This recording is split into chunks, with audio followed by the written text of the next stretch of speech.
शिरोमणि आचार्य गुरुवर श्री विद्यासागर जी महाराज की जय। नवाचार्य श्री समय सागर जी महाराज की जय। अरहम योग प्रणेता पूज्य मुनिषि प्रणम्य सागर जी महाराज की जय। ओम अरहम नमः। स्वाध्याय प्रेमी बंधुओं, प्रातः स्मरणीय जगत पूज्य आचार्य भगवान श्री 108 विद्यासागर जी महाराज के सरस्वती पुत्र अभीष्ट ज्ञानोपयोगी प्राकृत विज्ञ अरहम योग प्रणेता मुनिश्री प्रणम्य सागर जी द्वारा रचित नई खड़ाला का अनूठा स्वाध्याय गुरु आशीर्वाद से सतत जारी है।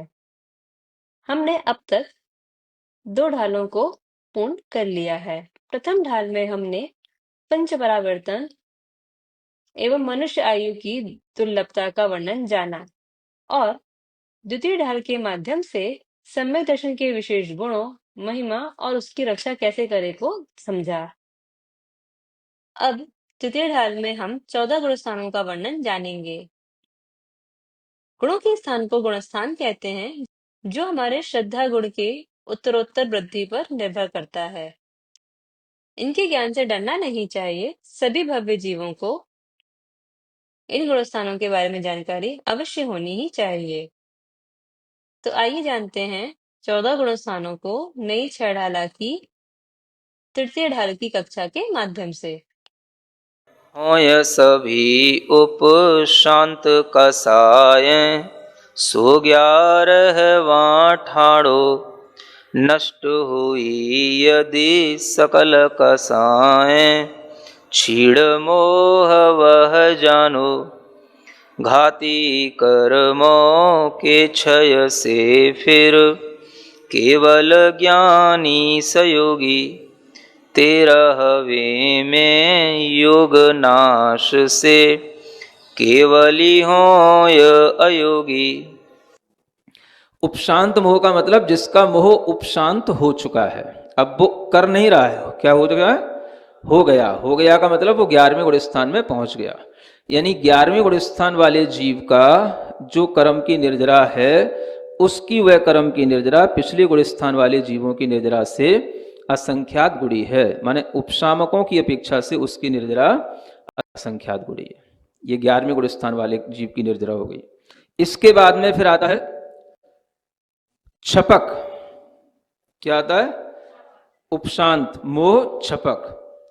अब ये छपक कौन सा? जो छपक श्रेणी पर चढ़ने वाला जीव है वो छपक आ गया, ये है ना। तो उपशम श्रेणी पर चढ़ते हुए 8वें 9वें 10वें गुण स्थान में जो जीव है उन्होंने जो असंख्यात गुणी कर्म की निर्जरा करेंगे वो, और 11वें गुण स्थान में जो जीव है वो असंख्यात गुणी कर्म की निर्जरा करेगा वो, उससे भी असंख्यात गुणी कर्म की निर्जरा, माने 11वें गुण स्थान से भी असंख्यात गुणी कर्म की निर्जरा 8वें 9वें 10वें गुण स्थान वाला करेगा जो छपक श्रेणी पर आरोहण कर रहा है। क्योंकि वो कर्मों का क्षय करता हुआ जा रहा है। यानी गुणस्थान एक ही है, लेकिन विशुद्धि परिणामों में इतना अधिक अंतर है कि 11वें गुणस्थान में जो कर्म की निर्जरा है उससे अपेक्षा से उसकी निर्जरा 8वें आदि गुणस्थान में छपक श्रेणी की जीव की अधिक होती है, तो उसको बोलते हैं छपक। और इस तरह से वह 8वें 9वें 10वें गुणस्थान में निर्जरा करने के बाद में जब वह 12वें गुणस्थान में पहुंच जाता है तो उसको बोलते हैं क्षीण मोह, जो आगे लिखा हुआ है। यानी छपक से भी असंख्यात गुणी कर्म की निर्जरा क्षीण मोह की होगी, जिसने अपने मोह को नष्ट कर दिया। 12वें गुणस्थान में पहुंचे हुए जीव की निर्जरा छपक श्रेणी वाले जो 8वें 9वें 10वें गुणस्थान के जीव हैं उनसे भी असंख्यात गुणी होगी, वो क्षीण मोह से हो जाता है। ठीक है ना। फिर उसके बाद में नंबर आ जाता है जिनाह। किसका? जिनका। जिनका मतलब जो अरिहंत बन गए हैं। ऐसे अरिहंत भगवान का है ना, जो कि अपने केवल ज्ञान को प्राप्त कर चुके हैं, जो अपने केवल ज्ञान में चराचर जगत को देखने की जिनके अंदर क्षमता आ गई है, ऐसे अरिहंत भगवान के कर्म की निर्जरा भी अभी चल रही है। उनके जो कर्म की निर्जरा होगी वो जो क्षीण मोह है उससे भी असंख्यात गुणी होगी।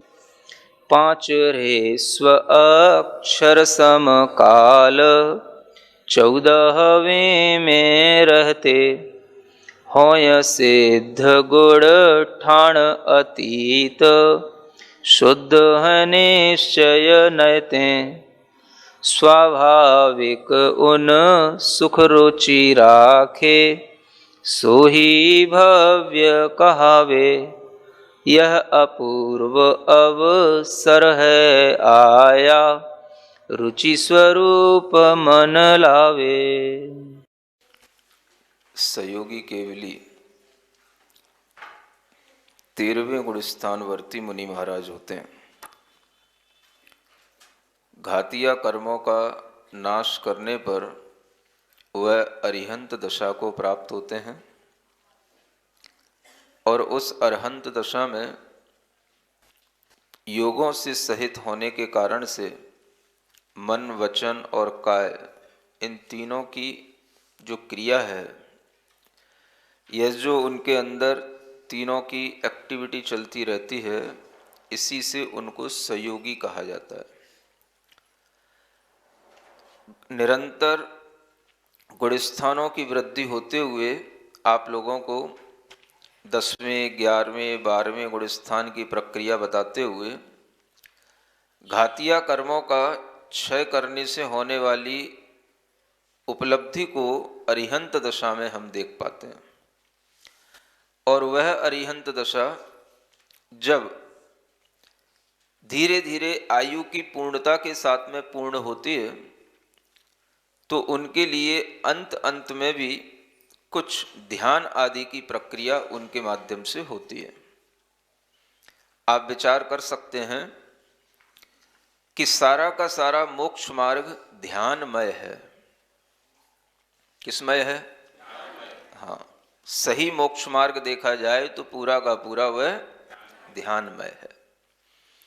वह व्यवहार मोक्ष मार्ग हो या निश्चय मोक्ष मार्ग हो, दोनों प्रकार का मोक्ष मार्ग ध्यान से चलता है। आचार्य नेमिचंद जी महाराज जो द्रव्य संग्रह के कर्ता हैं, उन्होंने भी इसी बात को लिखा हुआ है कि दुवियम्पि मोक्ष हेउ झाणे पाउणदि जम मुनि नीमा, तम्मा पयत चित्ता जूयम झाणम समभस है। दोनों प्रकार का जो मोक्ष का मार्ग है, दुवियम्पि मोक्ष मग्गम झाणे पाउणदि, ध्यान में वह प्राप्त किया जाता है। मोक्ष मार्ग बाहर नहीं होता, भीतर होता है, ये आपको पहले बताया है। और भीतर होने का मतलब ही है कि उसे ध्यान से प्राप्त करना। व्यवहार का मोक्ष मार्ग होगा तो भी उसमें ध्यान देना पड़ता है, निश्चय का मोक्ष मार्ग होगा तो उसमें भी ध्यान लगता है। निश्चय तो ध्यान प्रदान होता ही है। हम बाहर से कितनी भी निश्चय की चर्चा करें, जानकारी लें, वो हमारे लिए निश्चय की जानकारी कहलाएगी, निश्चय का ज्ञान कहलाएगा। निश्चय नय के आश्रित जो कुछ भी हम पदार्थ को जानते हैं, आत्मा को जानते हैं, वह निश्चय नय के माध्यम से होने वाला एक ज्ञान है, ध्यान नहीं है। निश्चय नय के आश्रित होने का मतलब होता है कि हम उस ध्यान की प्रक्रिया के माध्यम से उस ज्ञान को भी ध्यान में बना दिए। ये निश्चय नय का मोक्ष मार्ग कहलाता है। यानी जब आप किसी भी रूप में आत्मा का ध्यान करें, अरिहंत आदि परमात्मा का ध्यान करें, किसी भी तरह से जिनेंद्र भगवान की प्रतिमाओं का ध्यान करें, ये सारा का सारा ध्यान आपका ध्यान के साथ ही व्यवहार मोक्ष मार्ग कहलाएगा। और ये व्यवहार ध्यान कहलाएगा। जब तक ध्यान में पर का आलम्बन है, जब तक ध्यान में हम अन्य आत्माओं का आलम्बन ले रहे हैं, ये सब हमारे लिए व्यवहार ध्यान कहलाएगा। और जब आत्मा में सिर्फ निश्चय का ध्यान होता है, माने सिर्फ अपनी आत्मा का ध्यान होता है, तो वो निश्चय ध्यान कहलाता है। निश्चय ध्यान एक तरह से शुक्ल ध्यान की परिणति होती है। और व्यवहार ध्यान ये जो होता है, ये सारा का सारा धर्म ध्यान की परिणति होती है। जो भी हम अपने शरीर पर 5 केंद्रों को स्थापित करके ओम का, अरहम का, नमो अरिहंताड़म, नमो सिद्धाड़म का आदि हम जो आपको ध्यान आदि कराते हैं, ये सब क्या है? ये सब धर्म ध्यान है जो व्यवहार मोक्ष मार्ग के अंतर्गत आता है, और ये सब व्यवहार रूप में ही हमारा धर्म ध्यान रहता है। निश्चय में सिर्फ आत्मा के अंदर आत्मा का ही ध्यान होता है और किसी चीज का ध्यान नहीं होता, और ऐसा ध्यान शुक्ल ध्यान कहलाता है। और वो शुक्ल ध्यान ना आप श्रावकों को उपलब्ध हो सकता है और ना वर्तमान में मुनि महाराजों को उपलब्ध हो सकता है। तो करना क्या है? करना वही है जो हम आपको करा रहे हैं, उतना ही हो सकता है। उसी में आपका चित्र थोड़ा सा एकाग्र बने, इसलिए यह धर्म ध्यान के माध्यम से आपकी मनः परिणति को शुद्ध बनाया जाता है, एकाग्र बनाया जाता है, और मन के अंदर जो समीचीनपना ज्ञान का आता है, वह ज्ञान जो हमारे अंदर आत्मा और परमात्मा की समीचीन ज्ञान की पद्धति से आता है, उसके कारण से वो सम्यक ज्ञान कहलाता है। ऐसा नहीं कि हमारी आत्मा किसी ईश्वर की देन है, हमारी आत्मा कभी मिट जाएगी, हम कभी सिद्ध नहीं बन पाएंगे। इस तरह का जो कभी भी एक मिसकॉन्सेप्शन आदमी के माइंड में रहता है, वो जब दूर हो जाता है तो उसी को हम सम्यक ज्ञान कहते हैं। ये सम्यक ज्ञान के साथ होने वाला ध्यान होगा तो वो धर्म ध्यान कहलाएगा। इस तरह के धर्म ध्यान की पद्धति ये व्यवहार मोक्ष मार्ग में चलती है। इसलिए आचार्यों ने कहा ध्यान से ही आपको व्यवहार मिलेगा और ध्यान से ही निश्चय मिलेगा। व्यवहार मोक्ष मार्ग में भी आपको जो कुछ भी करना होगा तो वह मोक्ष मार्ग तभी कहलाएगा जब वो ध्यानात्मक होगा। इस तरह से वह निश्चय मोक्ष मार्ग में व्यवहार साधक बनता है, और वह व्यवहार की गई हर क्रिया परमार्थ के उद्देश्य से होती है, अपने निज आत्म तत्व के भावना के उद्देश्य से होती है। इसलिए वह व्यवहार भी निश्चय के लिए साधक बनते हुए व्यवहार ध्यान भी व्यवहार मोक्ष मार्ग कहलाता है। यह व्यवहार और निश्चय का जो विज्ञान है, यह धर्म ध्यान के साथ में चलते हुए जब शुक्ल ध्यान में पारंगत हो जाता है तो वही जीव शुक्ल ध्यान के माध्यम से इन गुणस्थानों पर आरोहण करते हुए मोहिनी कर्मों का क्षय करके ज्ञानावरण, दर्शनावरण, अंतराय, इन तीनों कर्मों का एक साथ क्षय करता है। मोहिनी कर्म का क्षय तो क्रम क्रम से होता है, अलग अलग गुणस्थानों में हो सकता है। दर्शन मोहिनी का अलग होता है, चारित्र मोहिनी का अलग होता है, और वह गुणस्थानों में क्रम क्रम से क्षय होता है। लेकिन ये जो तीन कर्म हैं, ज्ञानावरण, दर्शनावरण और अंतराय, ये एक साथ क्षय को प्राप्त होते हैं। इस कर्म सिद्धांत को ध्यान में रख करके उस 12वें गुणस्थान के अंत में जब ये एक साथ क्षय को प्राप्त हो जाते हैं तो आत्मा में केवल ज्ञान की प्राप्ति हो जाती है। केवल ज्ञान के साथ ही केवल दर्शन भी उत्पन्न हो जाता है, क्योंकि दर्शनावरणी कर्म का भी क्षय हो चुका है। अंतराय कर्मों के क्षय से अनंत शक्ति उत्पन्न हो जाती है, और आत्मा अपने स्वभाव में स्थित होकर के अपने स्वभाव का ही आनंद लेती है। फिर भी शरीर रहता है, आयु कर्म जब तक रहता है तब तक वह आत्मा शरीर के साथ रहता हुआ योगों के साथ में प्रवृत्ति करता है। योग का मतलब होता है आत्मा के प्रदेशों में एक ऐसा स्पंदन होता है जिसके माध्यम से वह मन, वचन और काय संबंधी पुद्गल स्कंदों को, जिन्हें हम वर्गणा कहते हैं, उनको ग्रहण करता रहता है। पुद्गल स्कंद जो आत्मा के द्वारा ग्रहण किए हुए हर समय पर आत्मा के द्वारा वह ग्रहण किए जाते हैं, उन्हीं को वर्गणा कहते हैं। तो ऐसे मन, वचन, काय की वर्गणाओं को वह ग्रहण करता है, और यह योग के साथ में होने वाला केवल ज्ञान, इसीलिए वह संयोग केवली की दशा कहलाता है। यानी उस समय पर अरिहंत भगवान देह के साथ विचरण करते हैं, उपदेश देते हैं, उनके मन वचन काया के योग होते हैं, इसलिए वह अरिहंत भगवान देह सहित होने के कारण से वो संयोगी भगवान कहलाते हैं। जब आयु का अंत समय निकट होता है उस समय पर वह संयोग अवस्था से अयोग अवस्था में आते हैं, जिसे कहते हैं अयोगी केवली गुणस्थान। यह अयोगी केवली गुणस्थान 13वें से 14वां हो जाएगा, क्योंकि 13वें गुणस्थान में जब तक है तब तक वो कहलाएंगे संयोगी केवली। पहले से 14 गुणस्थान तक की एक यात्रा है। अब आप ये सोच सकते हैं कि अरिहंत भगवान के लिए भी 2 गुणस्थान हैं।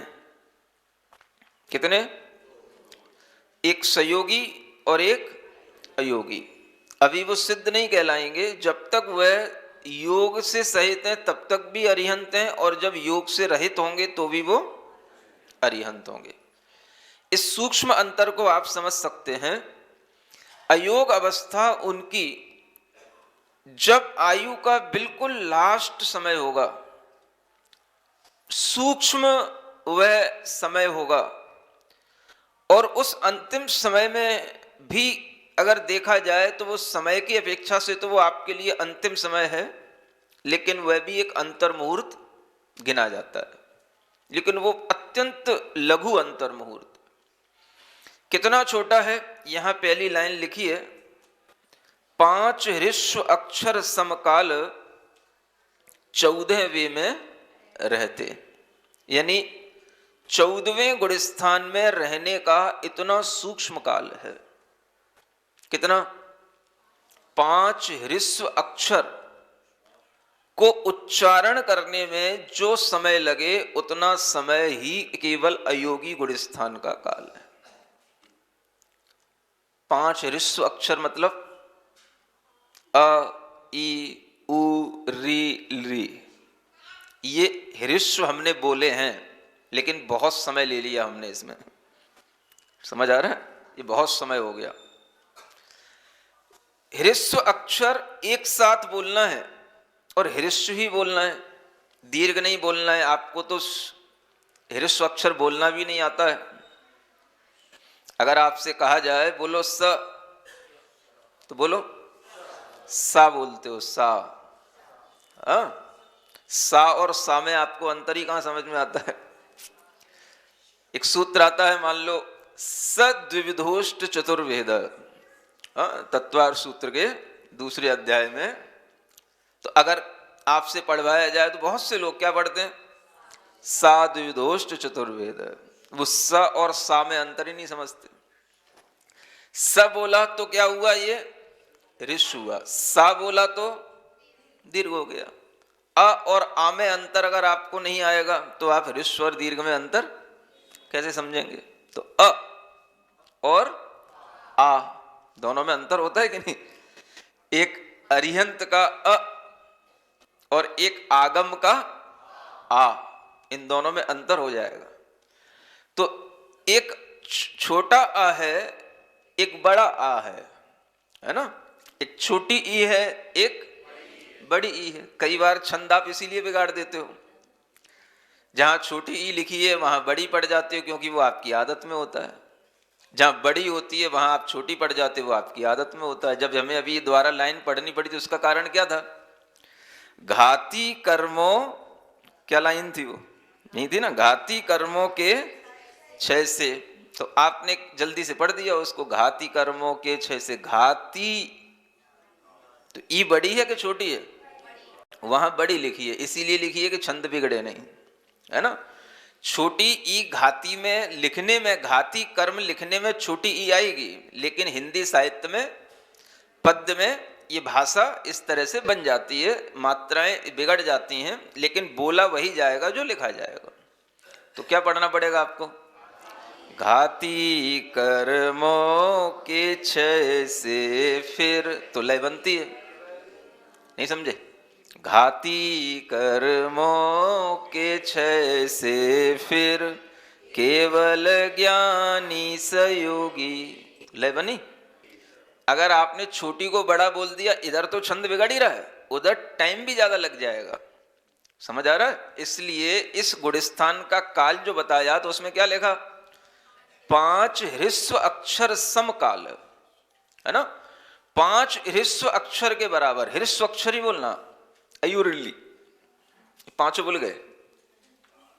अयोगी केवली गुणस्थान में इतना लघु समय होता है, इतना छोटा समय होता है कि उस समय में ही वह एक अंतर मुहूर्त हो गया, और उसी एक अंतर मुहूर्त में अनेक कर्मों की निर्जरा हो गई। 85 कर्मों की निर्जरा इस गुणस्थान में हो जाती है। समझ आ रहा है? इसमें भी असंख्यात समय हो जाते हैं।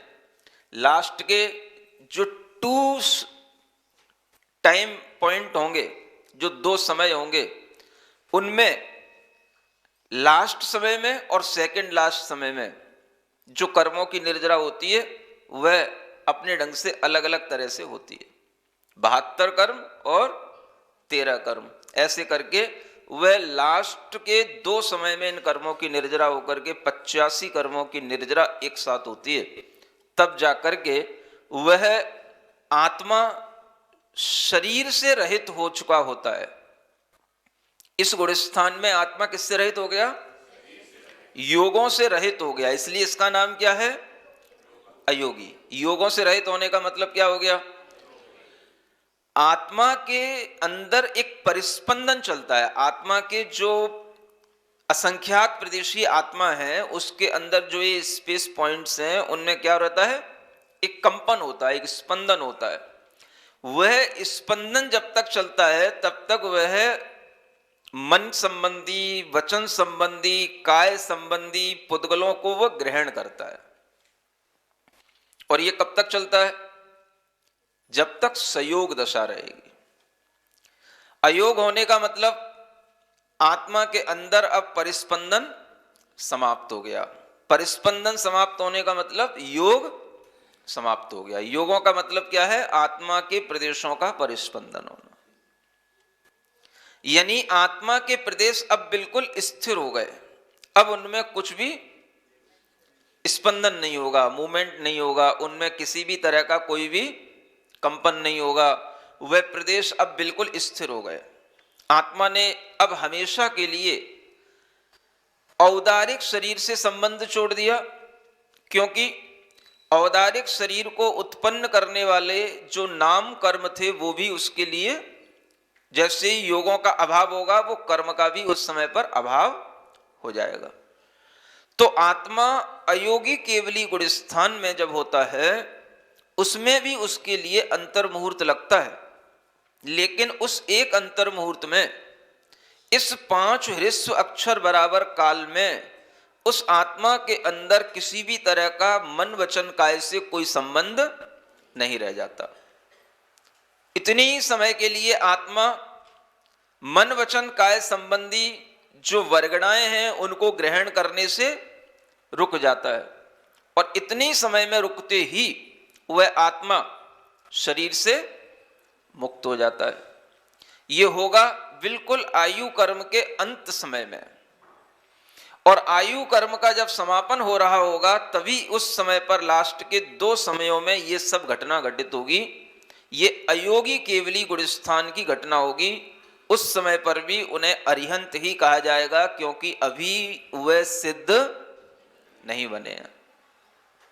और इस तरह से जब अरिहंत भगवान के बारे में भी हम देख पाते हैं कि वो 2 चरण में उनकी यात्रा रहती है। इधर ध्यान दो, कितने चरण में? 2 चरण में। एक संयोग अवस्था का एक चरण है और एक चरण उनका अयोग अवस्था का है।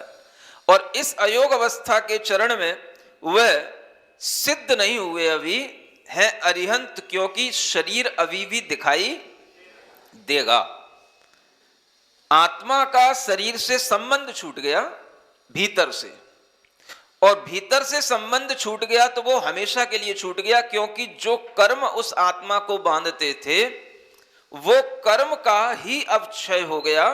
योगों के अभाव हो जाने से अब वो कर्म ही आत्मा में नहीं बनेंगे और अब वह आत्मा कभी भी किसी भी काल में उन कर्मों को ग्रहण करने की अब अपने पास में शक्ति नहीं रखेगी। उसने उन कर्मों की शक्ति को ग्रहण करने की जो शक्ति थी वो थी योग शक्ति, जिससे वो आत्मा कर्मों को ग्रहण करता था।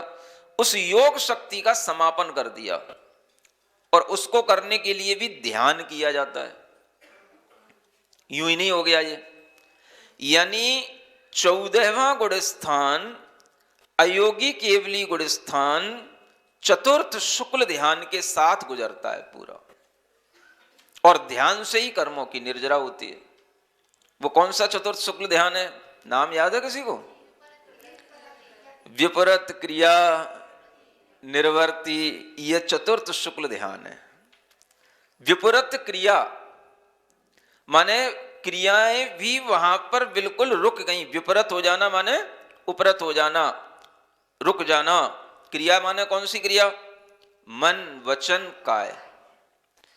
अरिहंतों के भी अभी मन वचन काय संबंधी क्रिया को ही योग कहते हैं, और वही योग की क्रिया जब तक चलती है तब तक वह सहयोगी होते हैं। तो वह क्रिया को रोक दिया, माने मन वचन काय के योग उनके रुक गए, और वो योग रोके किससे?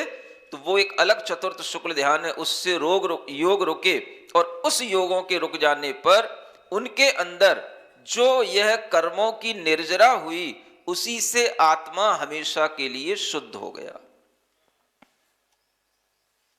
और वह शुद्ध होने के बाद ही सिद्ध हो गया।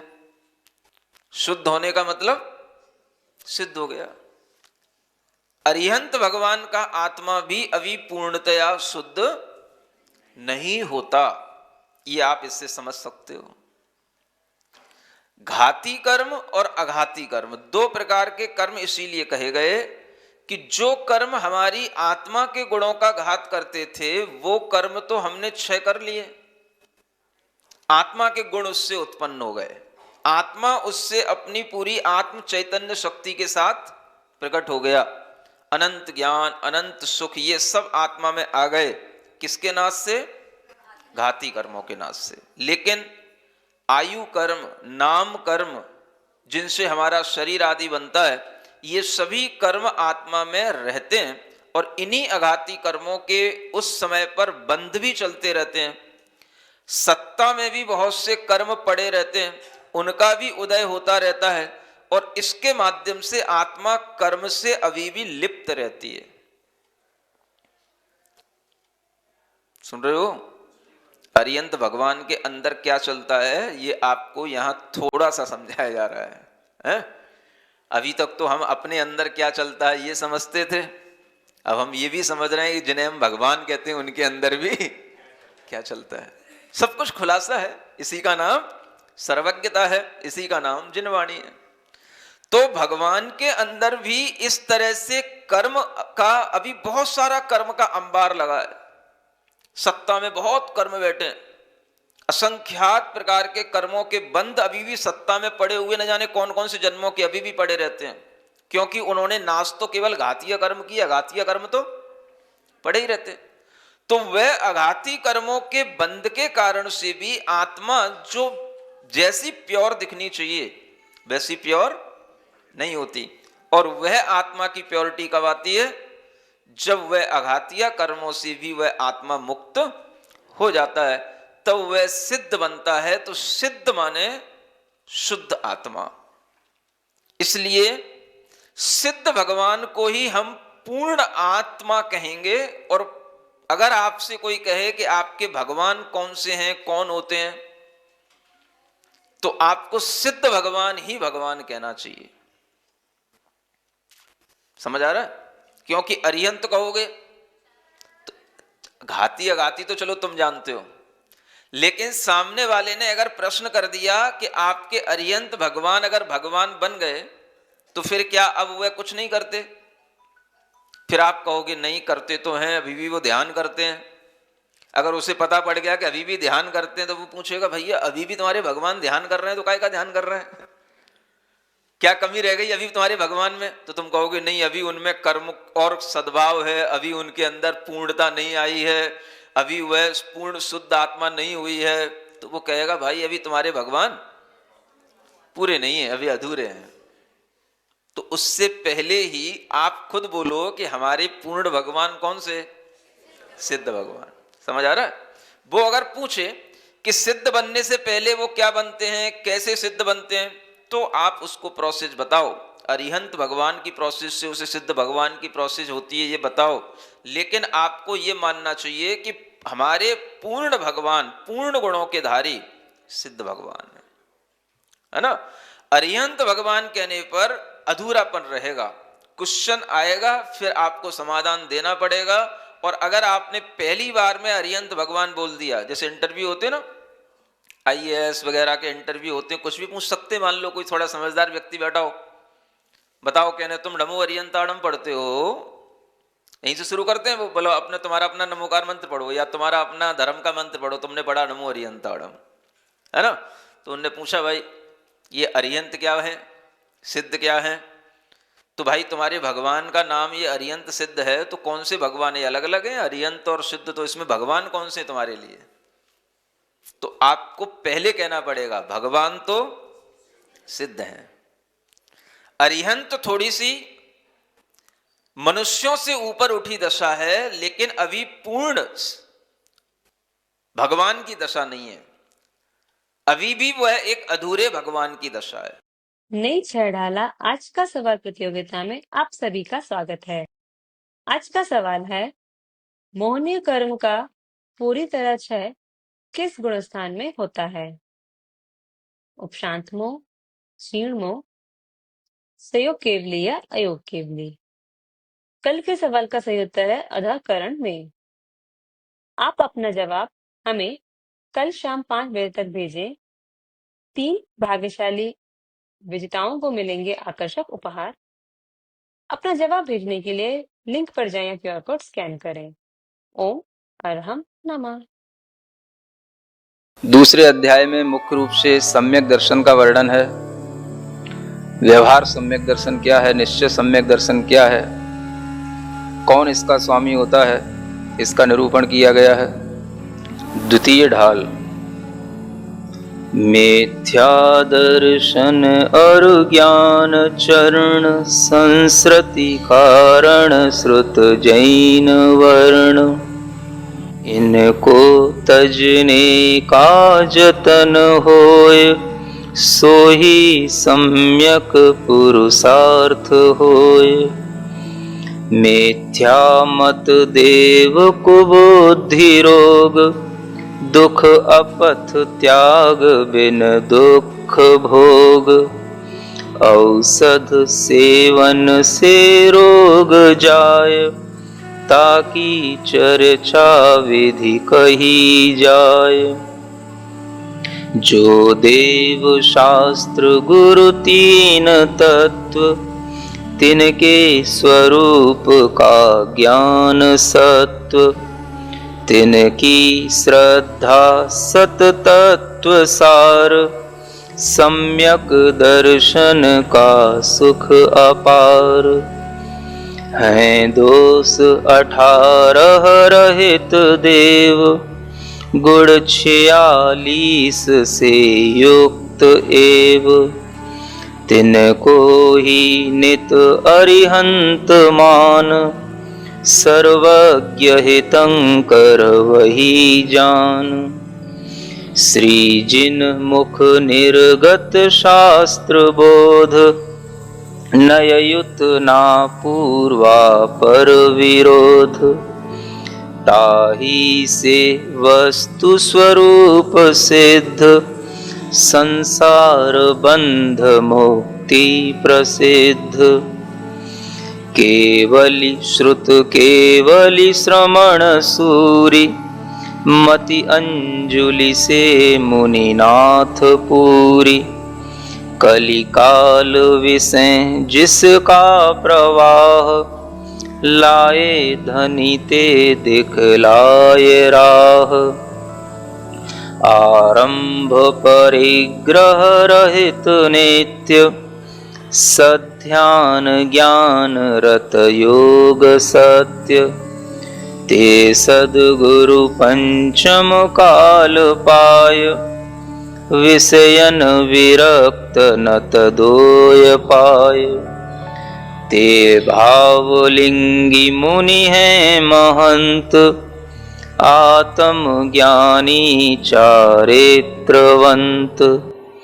गुरु आगम आज्ञा का प्रबंध, समकित जानो मत बनो अंध। धर सेन शिष्य श्री पुष्पदंत, कृतभूत बलि सिद्धांत ग्रंथ। श्री कुंद कुंद और उमा स्वामी, मुनि समंत भद्र पद पूज्य नौमि। अकलंक आदि श्री वीर सेन, हैं आर्ष संत इन रचित वैन। जो पढ़े प्रमाणिक वचन ज्ञान, 16 प्रमाणिक शास्त्र ज्ञान। सूरज सूरिन के ग्रंथ पाय, अविरत जुगनू क्यों शास्त्र गाय। मुनि वचनों की श्रद्धा जुधार, समकित 8 अंग समेत सार। अंजन समभव्य निशंक होय, बिन ज्ञान धरे भी अमर होय। निहिकांच बनी विष विषय जान, समदृष्टि अनंत मति बखान। आहार देय मुनि वमन देख, उद्दायन तीजा अंग लेख।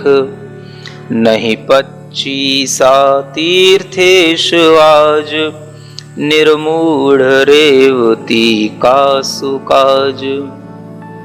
उपगूहन सेठ जिनेन्द्र नाम, मुनिवारी शेण थिति करण काम।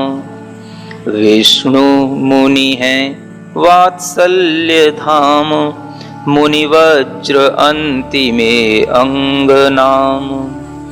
त्रयमूढ़ 8 मद विना होय, समकित 8 अंगन सहित सोय। दृग मोहादिक विध सप्त नाश, छायिक आदिक जिन नाम भास। सो समकित भी व्यवहार जान, कारण है निश्चय कार्यमान। मुनि पांडव पारसनाथ स्वामी, सम्यक दृष्टि निश्चयी नामी। जब श्रमण होय निज ध्यान लीन, तब आत्मरुचि प्रकटे प्रवीण। पर द्रव्य भिन्न निज आत्मज्ञान, सोही निश्चय अनुभूति ज्ञान।